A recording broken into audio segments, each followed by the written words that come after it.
Hello everyone! Welcome to Two's D&D. I am your host, Kay Purcell, and I have a very special guest with me today.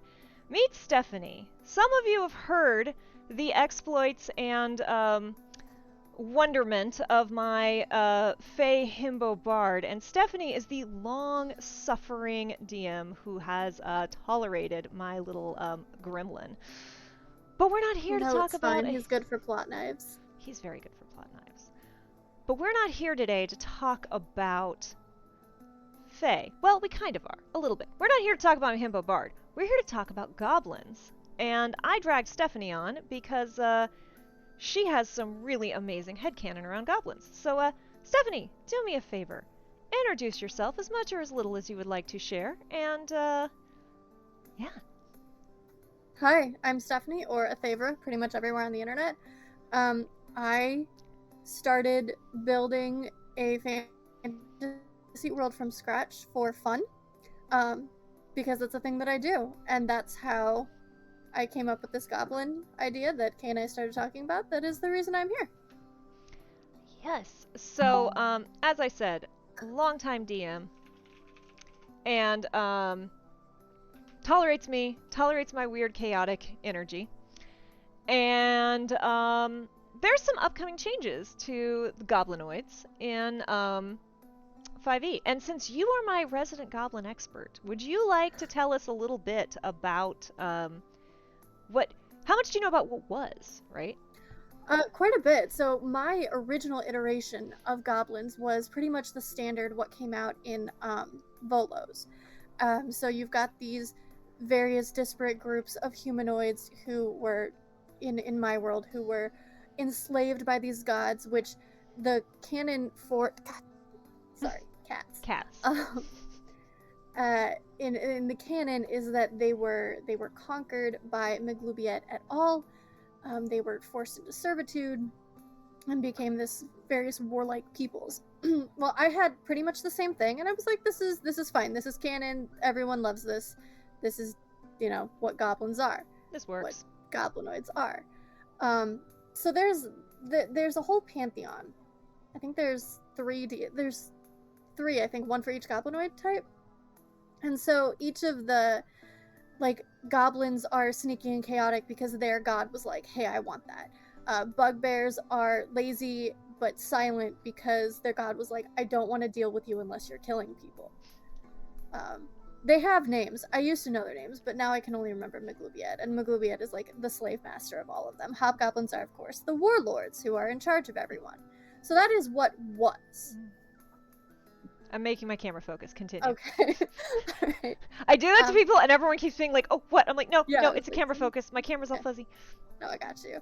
So that is what was, and according to the articles that we've been seeing, the new multiverse doesn't ignore that.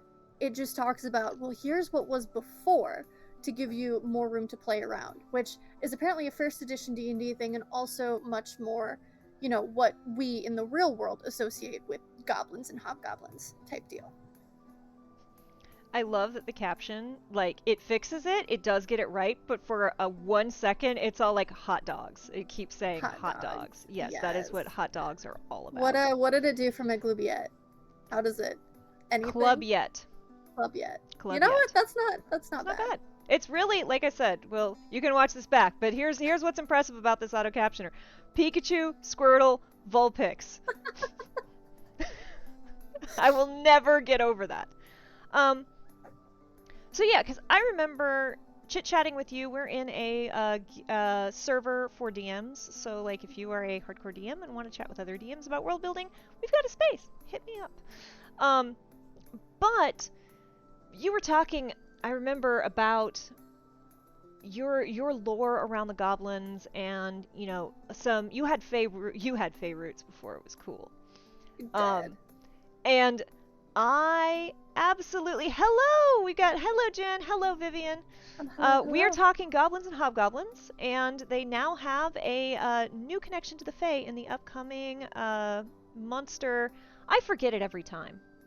What's the name of the Monsters of the Mordenkainen presents Monsters of the Multiverse.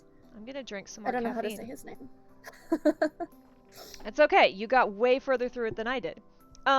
So Stephanie here is my DM for my Himbo Bard and was doing Fey Goblins before they were cool. And I just remember so many, like, your hobgoblins, just, like, the idea just blew my mind. Because hobgoblins are, again, like, lazy and violent, right? And there's some heavy, not so good potential racial things, like real world racism tied to that. They're like inherently slavers. Like they're just born to be slavers. And you not only had my favorite, like, no, this is what hobgoblins are and do, but it came from an etymological root.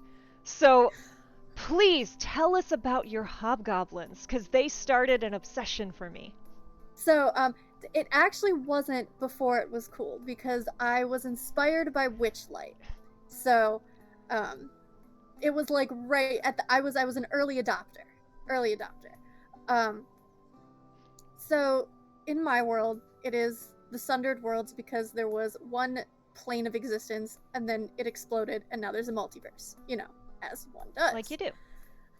So like I said, I had the original, the canon Volos. You know, these are people that appeared after the explosion, and then these gods enslaved them and made them do bad things. And then I read Light, which you know, we now know was gearing up towards monsters of the multiverse, and so it had hints of Fey goblins, and I was smitten. I became obsessed with Fey goblinoids.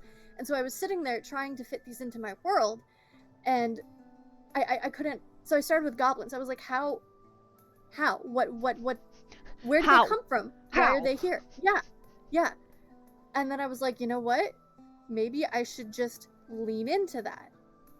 Goblins, when the planes sundered and suddenly the people that became the Fey were in the Feywild, goblins were there too. They have no memory of the realm that was. They have no connection to the world that was once whole, but they're just there. So the part gob of the word goblin comes from the Sylvan word for mystery or enigma. Another people showed up at the same time of the sundering, and they had some memories of the realm that was. They remembered siege weaponry.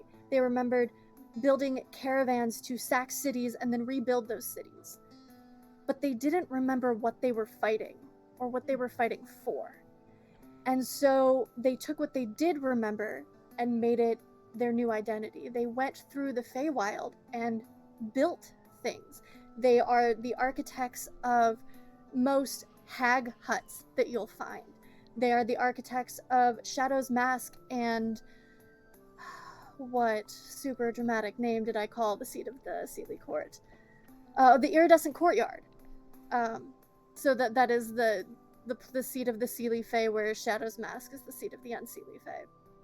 And because of the rules of hospitality and reciprocity, they were just sort of accepted. They were just like, okay, yep, all right, you're building houses for us. We have to accept this.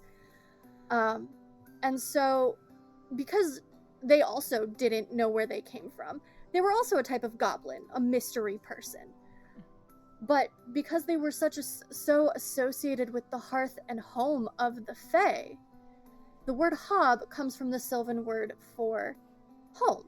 Now, funnily enough, the words hag, hobgoblin, and then in my world, halflings are called heblins, but that's not what this is part.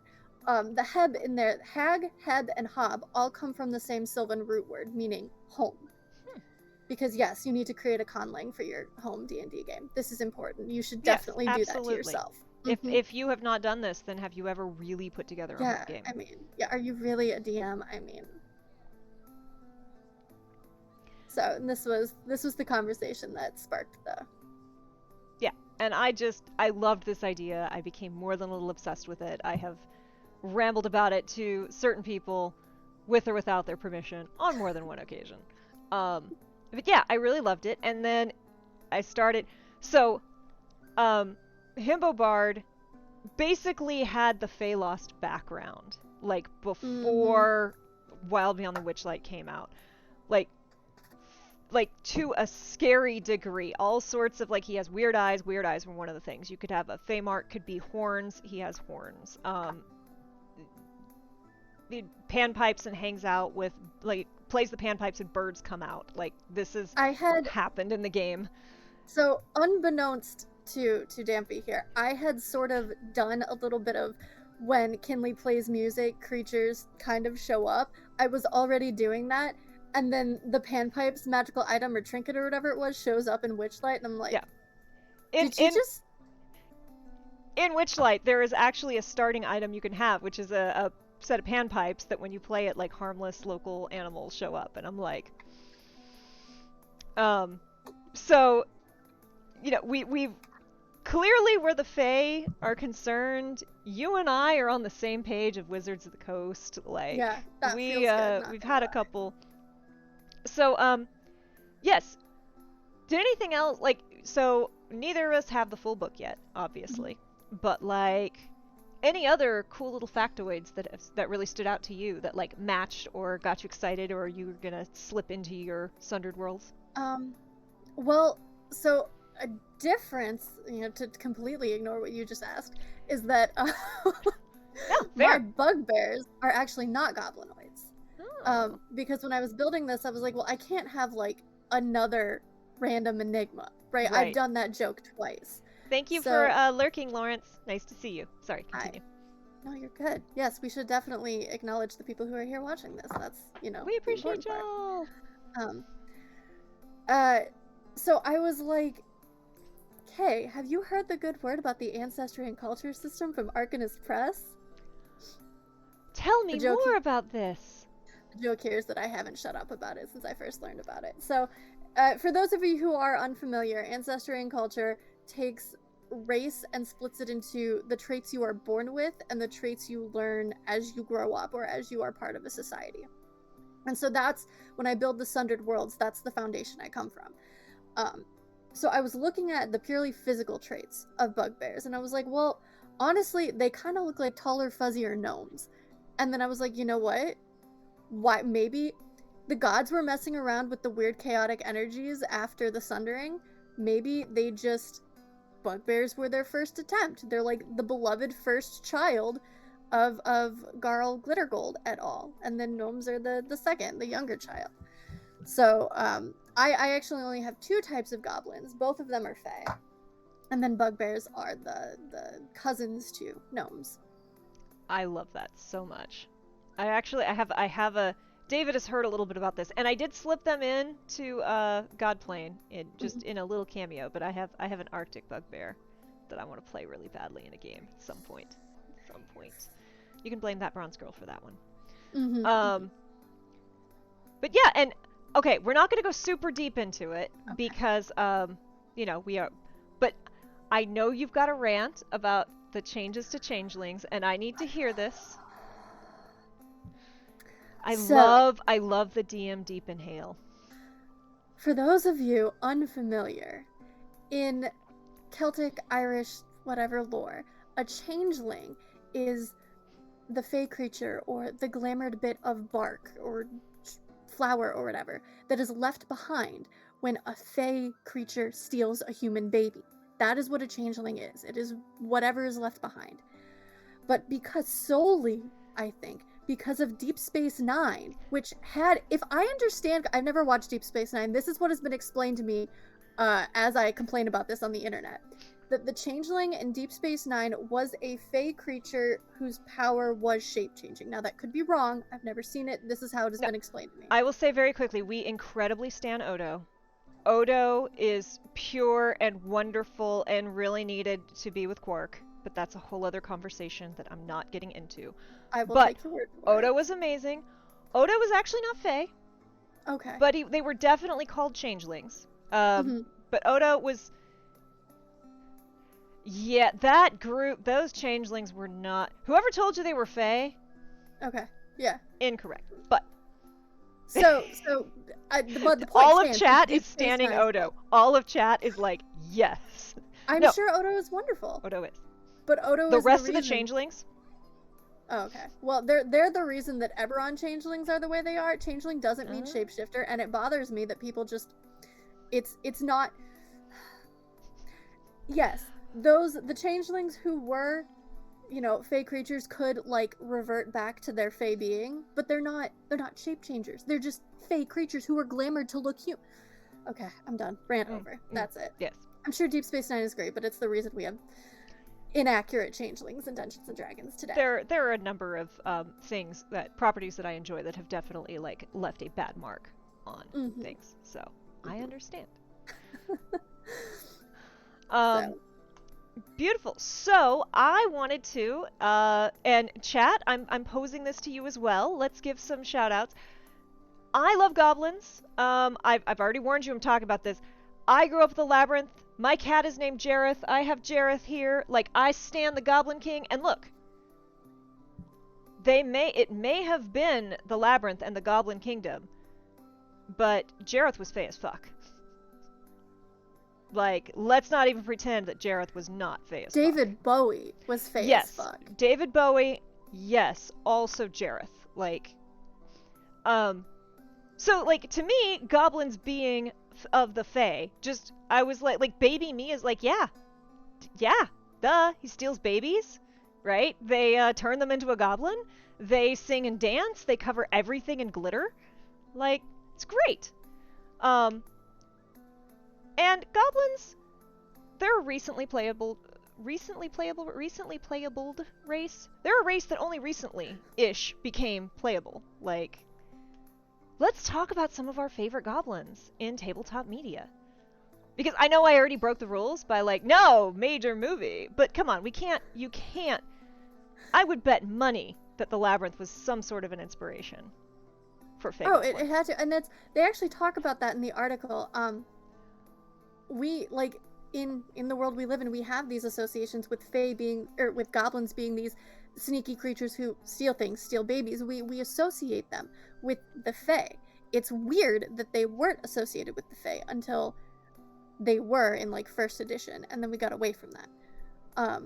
And actually the hobgoblins, part of the reason I came up with that house building lore was because hobgoblins in real world lore that's what they do. Like elves in the shoemaker, they're that kind of stuff. That's where hobgoblins come from.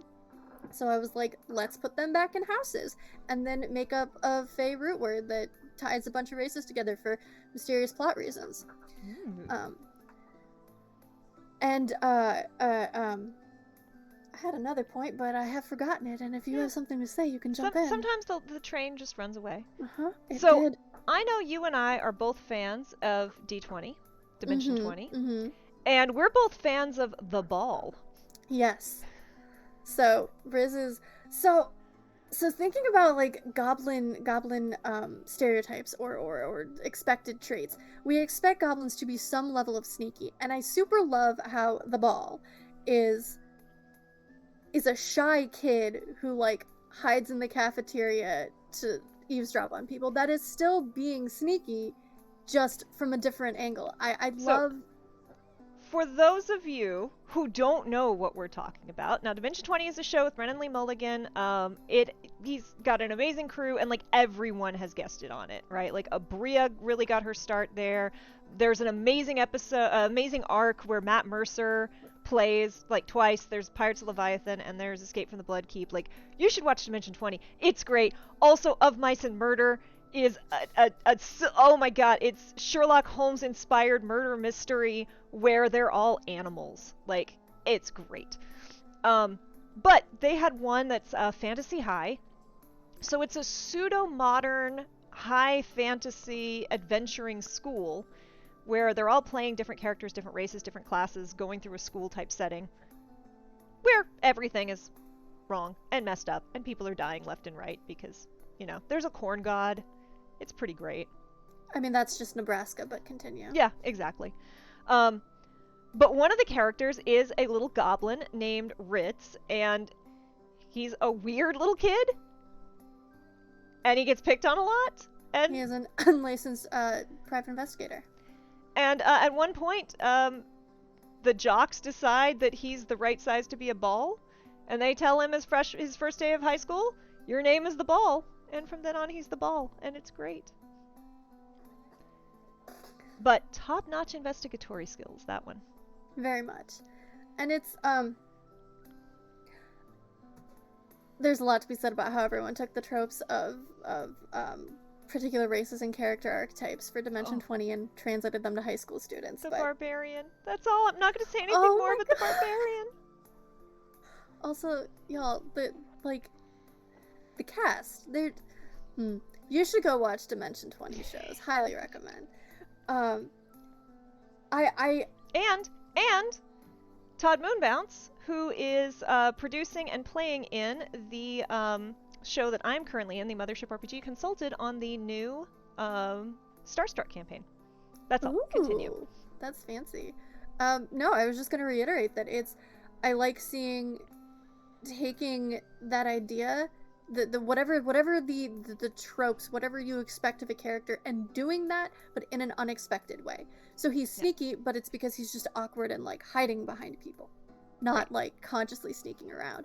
Or he's always getting into stuff, but it's because he's an investigator and investigating something. And it's really cute, the tropes that they do, like act like he and his mom, whenever they sit down to eat, are just like, and it's just so funny. They're like, yes, this is the trope we're keeping. We're subverting all the others, but this one.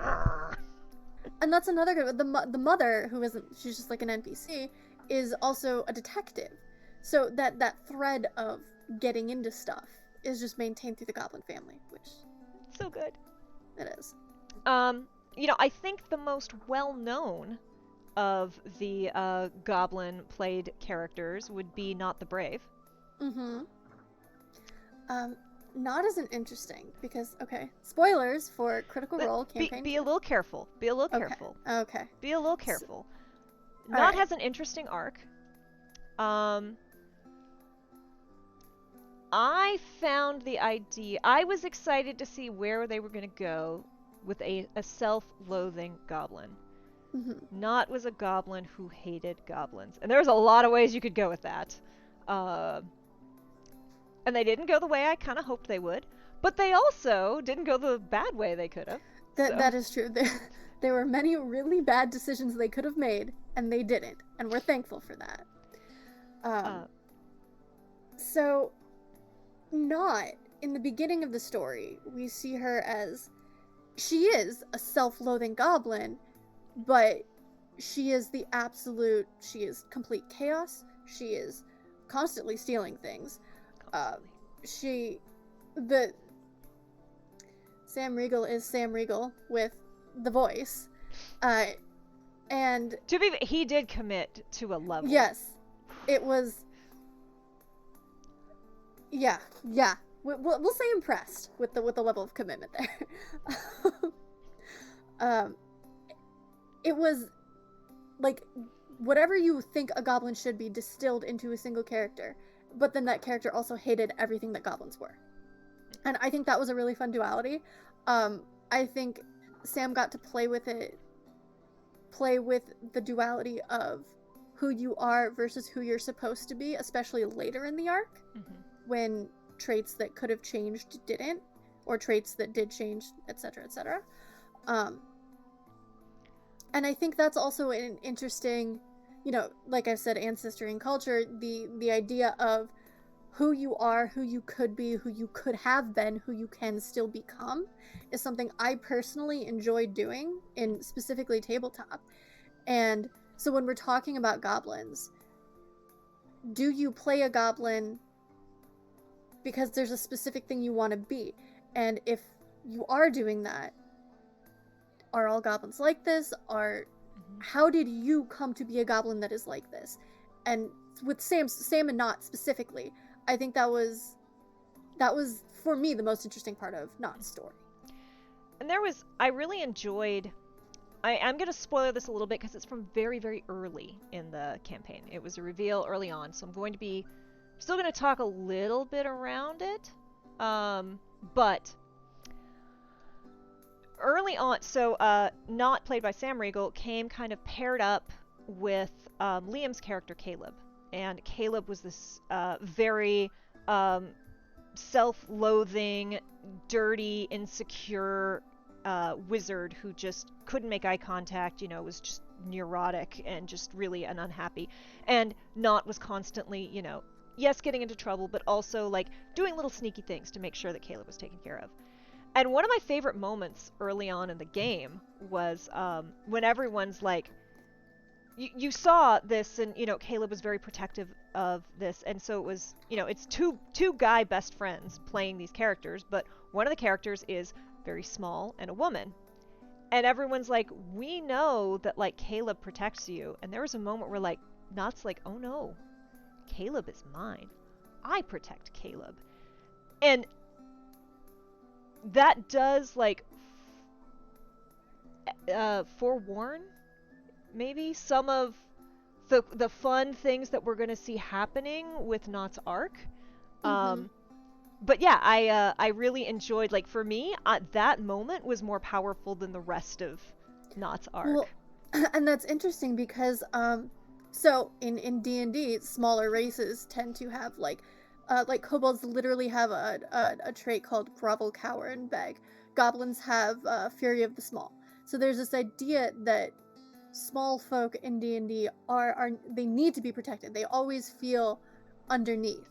And so when Nott does that, I agree, it was a very powerful moment in the moment, and then also made everything else that happened, not just with Nott, but with Nott and Caleb, with Nott and the rest of the Mighty Nine, it made it that much more impactful. Yeah. And as a vertically challenged individual, yes, no, I absolutely will. I don't need to grovel. I will take care of myself. Also, if you want to help out, great, but like, don't get in my way if I'm ready to.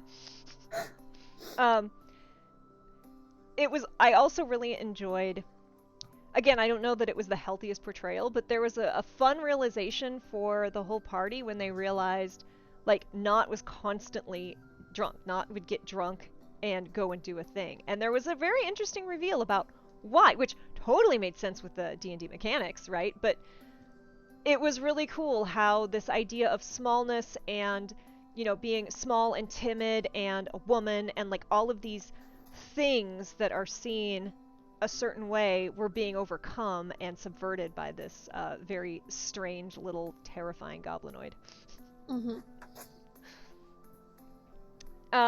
One of my favorite see, here's the thing. I don't want to say just one of, because honestly, it's kind of two, but also I'm pretty sure like the one led to the other. So one of my favorite people in the TTRPG space loves goblins, and that is that bronze girl. And she had this character Lulu in Silver and Steel, which is a campaign that she ran for Todd Kendrick, B. Dave Walters, Lauren Oboe, like amazing people. And for those of you who don't know, Todd Kendrick is a very large individual in the TTRPG space and plays a god, Averin. And through various ways, Averin, is not completely god in the game. But throughout his story, is a god, is a lich, like is all these various things. And they've been playing these characters for more than 10 years. So he personally has been playing Averin since high school. However, Averin in streams has been around for at least 10 years. And a trickster god. And, has various levels and various things and runs around and does all sorts of stuff. He is the patron of Freely, which is B. Dave Walters' character. So that fun banter is just like two PCs bantering over whenever the warlock spells fail is just but at one point, like, they come across this little goblin girl, this child, maybe 8 years old, who's just out in the woods on her own, doing some crap, and they're like, this is a child, this is dangerous, we should protect the child, and Averin kind of like, and makes her a warlock. He gives up a level, and makes this 8-year-old goblin girl a warlock. Now, I say this because this happens in the first, like, 2 episodes, so it's really not much of a spoiler. And the NPC does not go away.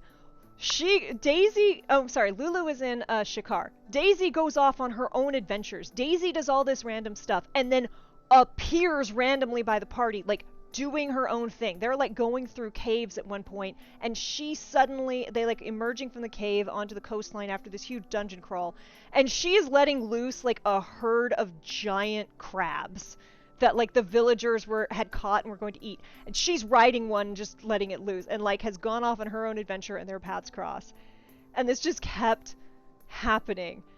And just one of my favorite moments was Todd Kendrick just sitting there and going like, for the first time in all the years I've been playing him, Averin is dealing with the consequences of his actions.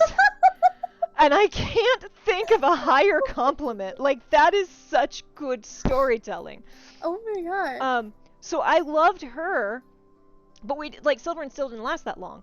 But then when that bronze girl started up Shikar, there's Lulu, and Lulu is a little warlock, goblin girl who encounters the party through a whole series of things, and a very similar voice. And I'm like, I know they're separate characters, but like you can, like, I feel like one kind of became the other, so I don't want to say like it's the same character. It's not the same character. They're both actually quite distinct, but you can see the thread of this character became this character.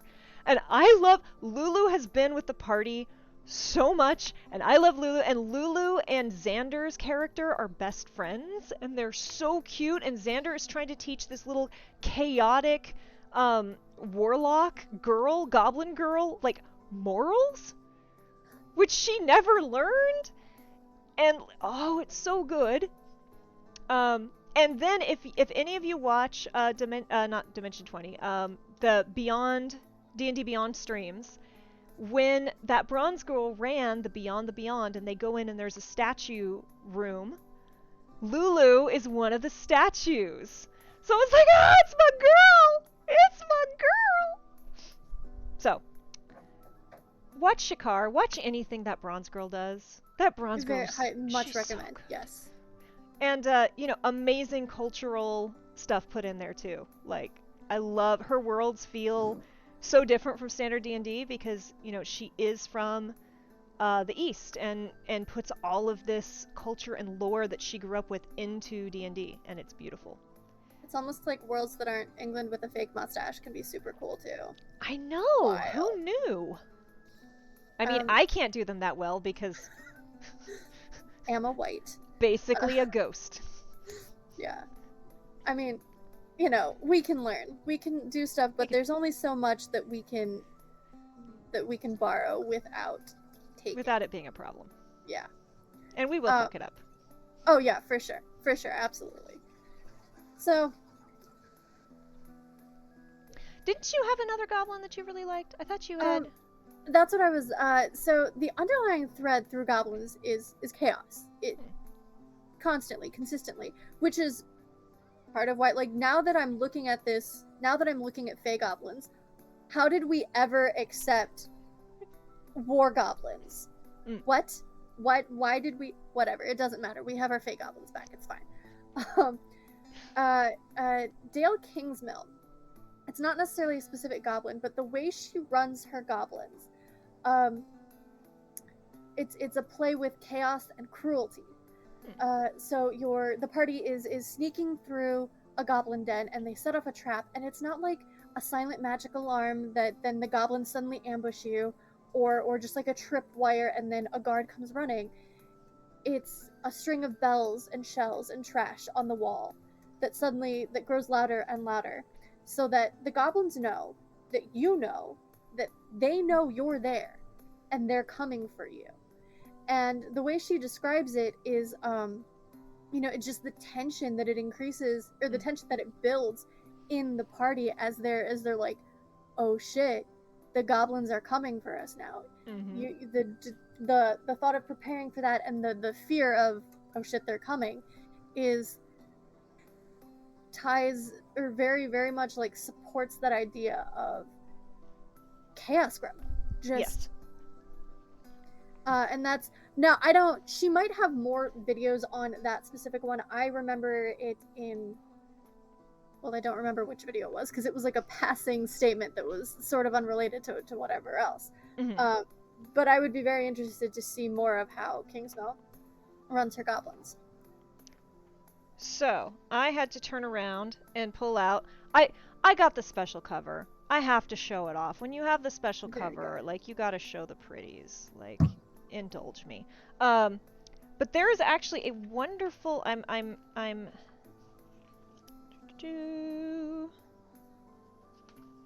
am like 98% sure the ticket taker at the Witchlight Carnival. Yes, he is. Something night something. Midnight or Nicholas Midnight? Nicholas Midnight sounds correct. Yes. So B. Dave Walters' portrayal on So good. Black Dice Society was delightful.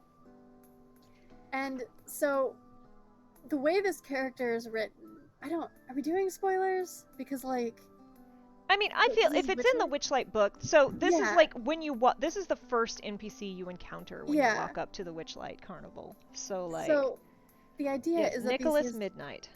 he's this super old goblin who is perfectly fit, perfectly spry, but goes out of his way to make people underestimate him. He uses like an ear horn, I think, that he does not need at all. His goal is to make people underestimate him so that one, he can figure out who the troublemakers will be going into the Witchlight Carnival, and also just because Fae and chaos. And and lying to people is fun so long as you don't directly lie, because if you directly lie, that's a problem. But if you just play around the truth, it's really fun. It's not my fault you didn't ask any further questions or double down on the wording. And it's just like it's a tiny little moment. Like the party gets there and they go to buy tickets and they're like, oh well, you already have tickets, which leads to other parts of the adventure. But just that one moment of, especially as someone, I'm planning to run Witchlight, and so I have read through this and I'm aware of what Nicholas Midnight is all about, and I'm watching. I think it was Sage's character, maybe someone, or it was actually probably. Names have escaped me. Blue Genasi. Oh, Becca Scott. Becca Scott, yes. Titania. Titania, yes. Tatiana. Nope, almost. Tatiana will break David whenever David watches the Black Dice Society. He is not prepared for Titania. Tatiana. I say it wrong. I know. It's whatever. It's fine. She's better than all of us anyway. It's fine. Yeah. What one of their characters was they were like up in his face, like yelling, trying to get him to make sure they were like understood. There was comic miscommunication because of course there was. And then you're sitting there, those who have like read it are sitting there going, "The Dave, you're great." And B. Dave absolutely played it up too, because like in the book, like he has an ear horn, right? Mm-hmm. B. Dave's the ear horn's like taller than he is, and he starts like he climbs the ear horn to like get on eye level with people, and then goes back down, and you're like, yeah. So that was good. And that just again with the chaos and I'm still mad that we had war goblins for so long. It just made so much sense. Woo! It's like, when I tell you, oh, go ahead. It's like seeing the like store-bought cosplay versus like the cosplay that was like lovingly crafted. Mm-hmm. That's exactly what it's like. When I tell you I was smitten with Fey goblins, I mean, like, I think there's like one of the backgrounds you can choose goblin as your language, and it was like that moment. It was like galaxy brain, just possibilities open, and I sat there and stared at the page, not reading, doing nothing, just imagining Fey goblins, and that was it. I couldn't go back. I am very excited for this change. I'm very happy for it. I was gonna do it anyway because I have a problem and have to homebrew everything, but I'm really glad that everyone else is getting to experience this. Yeah, I definitely danced a magic dance. Like, it made so much sense.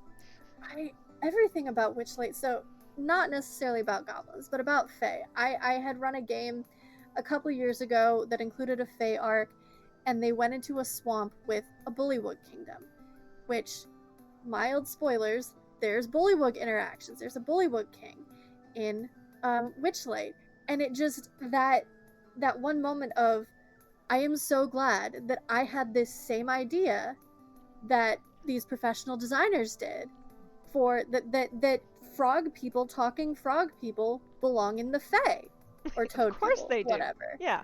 Yeah. Oh, Kinley knows which. Touch Bluntly just said, I'm a little late to the Knot thing. I had to wait, but it was a huge moment we found out why Knot was afraid of water. And yes, that was, and I don't know if you watched the recap, but that actually was something that grew out of gameplay. Like, Sam was just being difficult in the moment, didn't actually want to, he didn't actually know why Knot was afraid of water originally, but was just being difficult and didn't want to do the water thing. And then was like, oh, you know what would be a really cool, really cool, hello Rex, he's like, you know what would be a cool tie-in? What if Knot's afraid of water because... and it is fun how definitely, and I know Liam O'Brien loves to talk about this, but it is fun how you do a TTRPG thing and you kind of have, I mean, I'm one of the, Stephanie knows, David knows, some of you know, I build out a whole lot of my characters way before anything gets started. But even with all the background that I have, I deliberately leave big gaps, or we'll do something and I'm like, oh, that makes sense, that's going to reflect back. And you make a decision in the moment and it echoes back through time, and all those, it often explains decisions that you made even before you'd made that decision. And that's what's so much fun about improv. Tangentially related, one of the other things that Wizards stole directly from us, intentionally, if you choose the Lost Things starting arc, one of the things your child character, they lose, what's not the opposite of tangible? What is intangible? Yeah. For those who don't know, so in Wildlands Witchlight, there's a couple little ways that you can tie your characters, a couple arcs to tie your characters to the story. One of them is one called Lost Things, where you encounter the carnival as a child, and the other is an encounter with a warlock. So the Lost Things is, whether your character remembers it or not before this arc, you visited the carnival as a child. Continue. And then because you visited as a child, you're a child, you don't have money, you snuck in. And because of plot reasons, because you sneak in, you still have to pay, and something is taken from you. Well, on the roll table, not one of the things you can choose, on the roll table that is actually printed on the book, is the option to have lost your handwriting. It was canon from session 0, maybe session 1, whatever, super beginning, that Kinley has the worst possible handwriting. Completely illegible. My himbo bard can compose the most beautiful song in his head, cannot put it down on paper.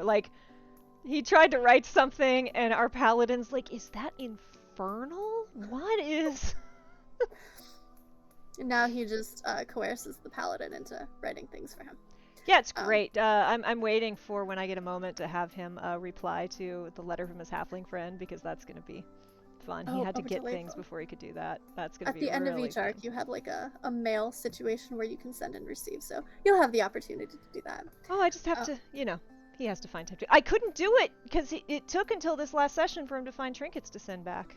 That's true. Hey! Old man, that old DM is in the chat, and that old DM is the warden for my I've got 3 of my DMs here. This is terrifying.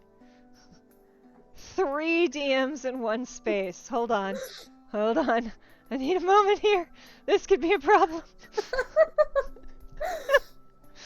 No, it's fine. I got to watch a little bit of you guys last night before I went to bed stupid early because I'm old. That was cool. Creepy, but cool. I like creepy. Thank you. Yeah, I apparently do creepy better. Yes, Dead Planet, which is a Mothership RPG. And, yeah, my intent was to be a little bit creepy, and apparently I went terrifying. No, it's good. I liked it. It was good vibes. But yes, chat, if any... Insert evil laugh here. Yes. Shall we talk KPCs? Oh my goodness. Well... I mean, David, Full Rubber Ducky, who's in chat, gets to put up with my my half-orc paladin of the Flying Spaghetti Monster, which no one believes me that everyone's like, oh, flying spaghetti that must be like hilarious. And I'm like, no, I play this character so straight and so serious. And like, those of you who know me, like silly played serious is my favorite form of comedy. And I think it's because I also really like horror. And horror is like silly with a terrible ending, right? Like jokes and horror are the same thing. There's a setup, and then if it goes well, it's a joke, and if it goes bad, it's horror, right? I love walking that line. And so like, and look, I have caused David so much psychic damage because I finally leveled up enough to where I'm like, okay, like I need my components, I need holy water. I'm like, I'm gonna make some holy water. And he's like, oh yeah? Mm-hmm. How you gonna make holy water? And I'm like, I'm gonna boil pasta. And he's like, take your inspiration and leave my damn game. And then like at one point, like we were surrounded by orphans who of course have never heard of the flying spaghetti monster, and so she's, you know, preaching the gospel of the flying spaghetti monster to them, and I just, as seriously as I could deliver it, I'm like, yes. And then, you know, because the flying spaghetti monster created Midget and the rest of the original races in the Olive Garden of Eden. Isn't that wonderful? Out of all the characters, I'm glad I got Roxy. He was so mad about the boiled pasta water. And I think my other great line that an NPC died in a battle that we were fighting, and I had to I performed a funeral rite for him because his companions were not very happy about any of it. And so Roxy, like, very deliberately performed this funeral rite, kind of with them being super suspicious. And, you know, hail meatball, or hail red sauce full of beef, blessed is the salt from thy shaker. I went through this whole thing, and I'm like, you know, we wish you a safe journey across the lasagna bridge. So I do chaos very well. And even when I don't, like, I feel like Kai in the mothership. Like, Kai is me, I think. Like, Kai is very much like, this is logical, these are the rules, this is what's happening, but, like, the things that they do cause chaos around them. You know, we have 9 minutes and 31 seconds. 30 seconds. 29 seconds. 28 seconds. Like, I don't know. I used to not think I was chaotic, and then I looked at my TTRPG characters. You are very good at chaos. Yeah, Stephanie also has to deal with my Plant Genasi Grave Domain Cleric. Oh, yeah. Who, they bleed sap because they're a plant person, so they needed, as a Grave Domain Cleric, they needed blood, and collecting blood from the party was an interesting... Mm-hmm. Yeah. I'll tell them about It's Better If You Die. Yeah. Oh yeah, because if you're a Grave Domain Cleric, when someone goes down and you heal them, they heal the full amount. So, my brilliant Plant Genasi, who's been asleep for about 2,000 years, just kept telling the party, it's better if you die. Wanted to throw the entire state of New York into the Olive Garden of Eden when I did the boiled pasta water to David. I think you have vines growing on your tombstone. Yeah, there's something about the Fae, and this is why that old man DM was discussing with me today about urban decay, urban. Oh goodness, I can't click the thing either because then I'll lose this urban. What's that setting? I have just drawn a complete blank. Urban decay and exploration. No, there's another system that is like a Vampire the Masquerade, only urban shadows. Thank you. Oh, okay. And like I was looking through it and I'm like, look, my screen name is Damfear. I really like vampires, but then I saw the Fae, and the Fae was just so good. And like, Stephanie, with what you know about, you've experienced Kinley, mm-hmm. right? Just Kinley doesn't understand how to not become completely like enamored with a person. And Correct. in this system, you know, as a Fae, you can, if you share an emotional moment with someone, it can be physical or emotional. If you share this connection, you can say, I want you to promise me something. And if they refuse or if they break the promise, they owe you. And that's all Kinley does without meaning to. Mm-hmm. Yeah, that's going to be a problem. Kinley has pack bonded with, just in the we're through an arc and a half of the game that Kinley is in, with an old lady tabaxi who grows, we call it catnip, in her garden, a were-jaguar daddy, a baby dragon type creature, Dominus Noodlus. The 2 Miller's children. 3 Miller's children? How many Miller's children? Yeah, that's what I was about to say. There? 3. There were 3 of them. Kinley actually created the Girl Scouts. In the little town. Yeah. And the tea lady. Oh yeah, and Demelda. She brews strange concoctions, and no one ever wants to drink them because strange things happen. But Kinley wanted to drink them all, and so now he is her favorite, and she sends him tea wherever he goes in the world. And did he ever? I don't know how he ever got.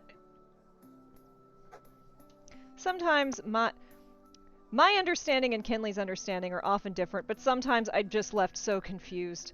Did Kinley ever actually win the affections of that ASMR, or was that ASMR just get away? That is in development. Okay.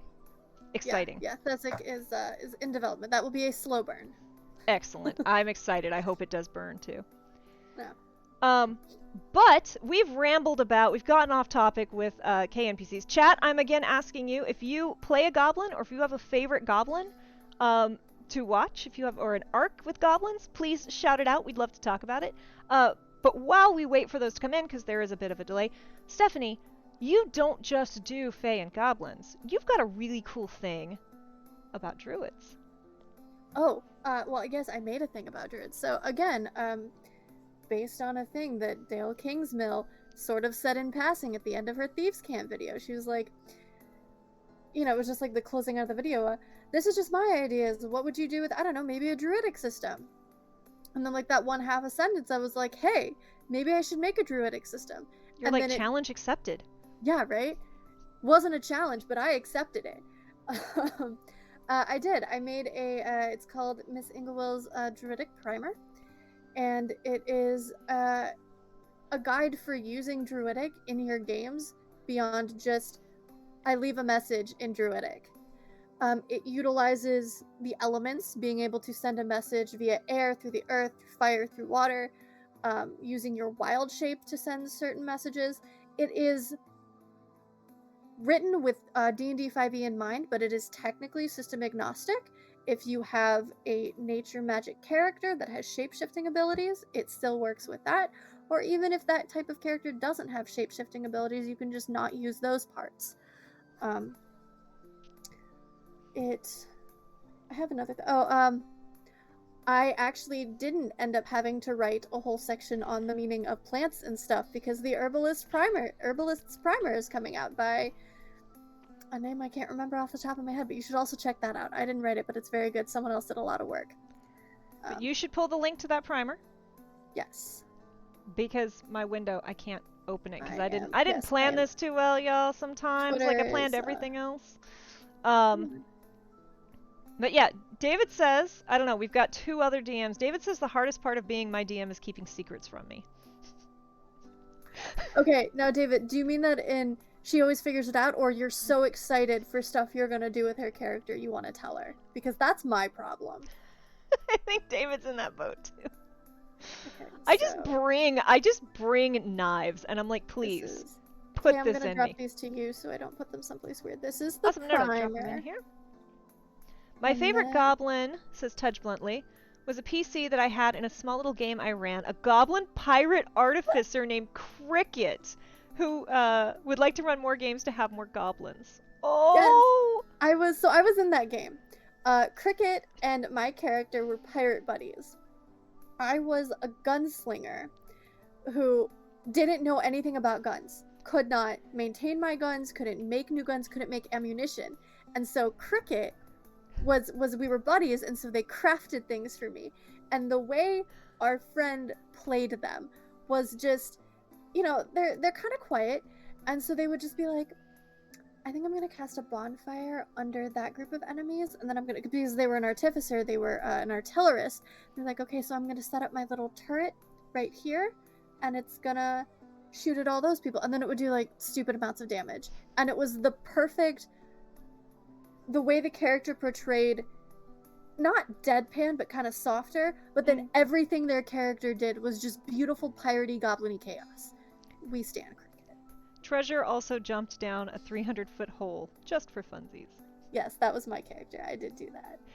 And David says he is so excited for things that are going to happen that he can't keep secrets from me. Yes, yep. I feel like both of you, I've come in with things and I'm like, hey, look, because this is, for those of you who don't know, I write extensive character backstories. It's a problem. It's an addiction. I'm sorry, anyone who DMs for me. You all, even if I send you what I've written, I haven't sent you all that I've written, right? But I deliberately leave big holes in their stories. So with Roxy, I don't know if the flying spaghetti monster is real or not. Roxy 100% believes. Is the flying spaghetti monster real? I don't know. Is Roxy confused and actually worshipping a different god? Just has the names confused? That could be. Is she just so, because 5e allows for this, is she just so dedicated to the idea of a flying spaghetti monster that even though there is no flying spaghetti monster, her own belief is generating her magic? I don't know. I told David, take it. With Kinley is a half elf. He's got little horns and he's got freaky like square pupiled eyes and white freckles. And, for the audience, he's a half-elf.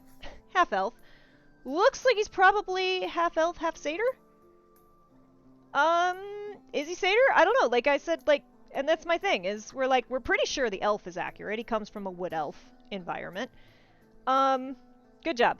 No one saw that. No one saw Very that. Good. Yep, no one, you didn't see that. You didn't clip it, it's not gonna live on the internet. Nope. And literally, so I'm like, look, I don't know what the other half is. That's up to you. Most people are going to assume it's satyr. I'm going to run around with everyone assuming it's satyr, and Kenley's going to say, no, I'm not a satyr. And is he wrong? That's funny. Is it something else? Oh, we'll find out. So I leave big plot holes, but then I also tend to go like, oh, what? There was something with the Genasi Grave Domain Cleric where I was... Oh, the sibling, the mushroom sibling. Where I'm like, so here's the thing. Like, could be this, could be that.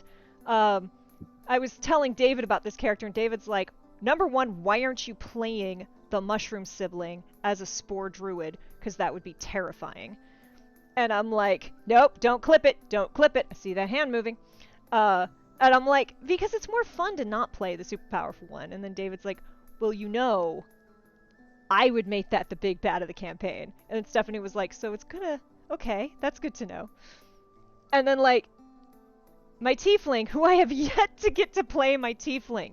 I have all of these characters everywhere, and I've yet to get to play my tiefling. I have this tiefling, and I love him.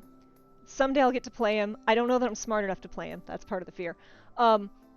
But like he's got this whole complicated background and this really conniving, scheming mother who's still alive and he desperately loves. And like, I remember showing David the last paragraph of his thing, and it's like, she lives in this town, she reads tarot cards for and she loves him as much as she is capable of loving anything other than herself. And David's like, you take that line out. That line is gonna hurt you. And I'm like, oh, I know. Oh, I know. That's why it's in there. That is amazing. I have this tendency in my own, whether D&D characters or just general OCs, of writing mothers who are incredibly competent at everything except being a mom. And that's what that made me think of. Oh! Well. Oh. No. in the Ravnica game, in the with the plant person, Plant Genasi, you haven't met, your character has met her, but you, Kay, have not met her yet. I have a goblin. She is an Azet goblin, of course, because chaos. This is magic stuff. You gotta go into the lore if you don't already know what I'm talking about. I'm sorry. She is, potential spoilers, but it's not like it's gonna be a plot arc for potential spoilers for Kay. Sorry, for the game. It's not like it's gonna be a plot arc, just, you know, finding stuff out about the character. She is so goblins in Ravnica are kind of like pre-Fey goblins in regular D&D. They're all kind of usually part of like goblin gangs, and that's what she was born into. So, you know, crappy living conditions. Her parents, like, right after she was born, her parents had to go back to work, and so they took her with her to the glass smelting factories where, you know, they worked. There was an explosion and she was blinded. Now, because this is a fantasy world, you know, the ocular damage she got, it's not just going to be repaired. So she's been blind pretty much her whole life. But again, shitty living conditions. You can't just have the kid, you know, go home and, you know, learn how to be blind safely. No, they have to bring her to the work because there's no child care in Ravnica, or at least not where these people are.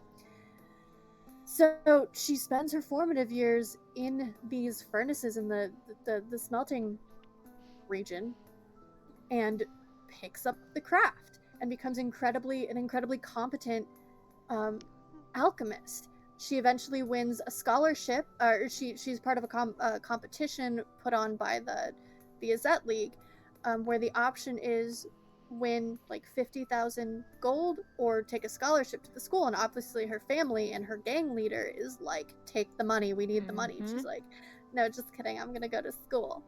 And so she's very popular. Yes, very well. She is with your group. Yes, she's kind with of her gang. This... No. Yes, no, she's actively being hunted. So she's kind of doing stuff in the background, but I'm really excited for you to get to meet her because she's that kind of chaos we look for, but very, I mean, she has, the project that she won the scholarship for was creating a type of glasses for anyone who wishes to have an amount of their sight back, and that's her whole thing. Part of her agreement to continue working on the grant is that I'm not curing blindness. This is a tool for people who want it. And so she's chaotic, but her chaos is focused. It's, here's all my energy and I'm putting it into a certain thing. And I'm very excited to get to play her. I'm very excited to introduce her to other people and see how it works.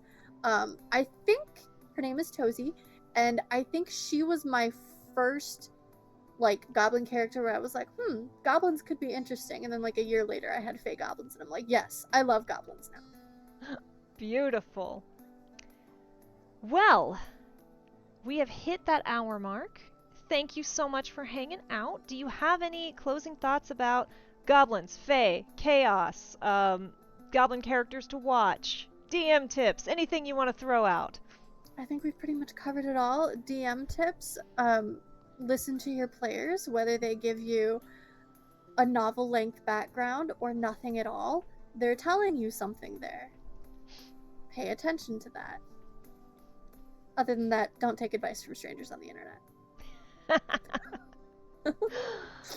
Chat, thank you so much for hanging out. Any final questions? Any last topics you'd like us to discuss before we pop off? You have been amazing. Thank you for spending your night hanging with us. I wish my camera would focus on my face.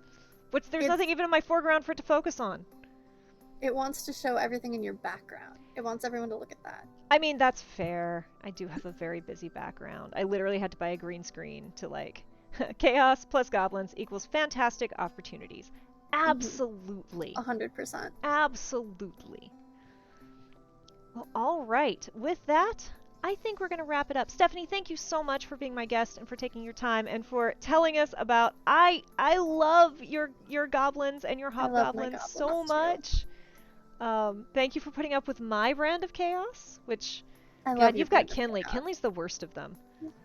Like, if any of you have watched Mothership and you think Kai is a lot, Kinley is so much. I don't know. I saw the stream with Roxy in it, whatever the Team Liquid or whatever it was. That was Okay, well, also that was Gabe, and Gabe That's Hicks true. just does nothing but, like, you can't... Okay, so since... I'm gonna go quick.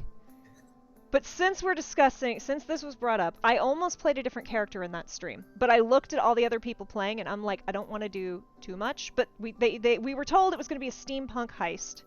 And so we were kind of encouraged to come up with steampunky things, which Roxy's not steampunky. But I was like, what I was going to play was a kobold paladin in a mech suit. And the mech suit was going to have been stolen, and it was like a steam-powered, steampunk, like Gundam Wing mech suit that was constantly breaking, and the only reason it was working at all was because that kobold was just constantly casting mend. Just mending everything.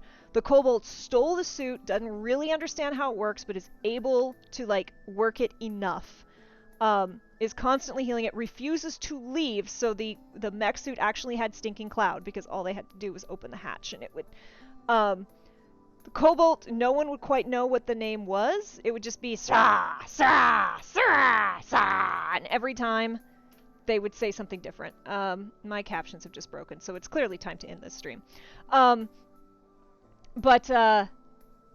it was gonna be they were a paladin of a god of avarice, and their entire goal was to steal much from people, steal so much and so fast and so hard that they would be too embarrassed to ever own anything ever again. That was their paladin quest. Yeah, don't tempt me with chaos.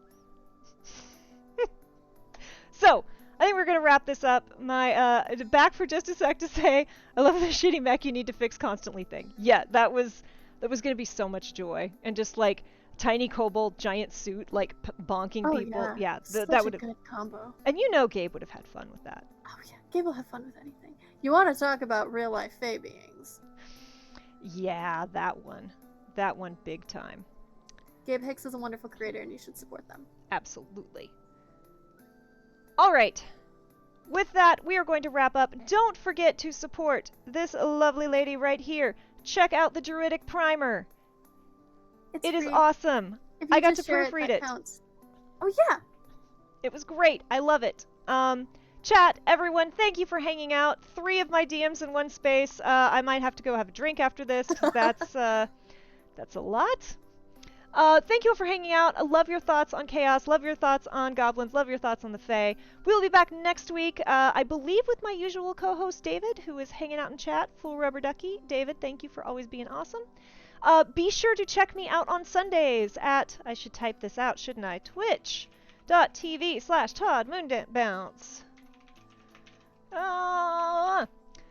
For the Mothership RPG Dead Planet, where I am playing a very creepy android, but they are just helpful. They are clearly not the big bad of the entire campaign. That would be too obvious. Chat didn't trust me at all. I don't trust you. Me? But like in the best way. Me? Yes. Thank you all so much. Let's see, who's streaming tonight? Who can we raid to? Oh, Retro! I'm sending y'all over to Retro Crystal. She's doing a Just Chatting. She's amazing. Thank you all for hanging out. I hope you have a really great evening. Be good to yourselves. Be kind to others. I will be Sunday over at Todd's channel playing Mothership. I will be back here on Monday for Pokemon Day. And Stephanie, you don't have anything else to just your primer, right? Cool. Yep, that is me. I will be dragging Stephanie into campaigns soon. So Thank you all. Thank you, Stephanie. Thank you, chat. Go say hi to Crystal, to Retro, and I will see you all next time. Thank you so much. Bye. Cool. They are gone.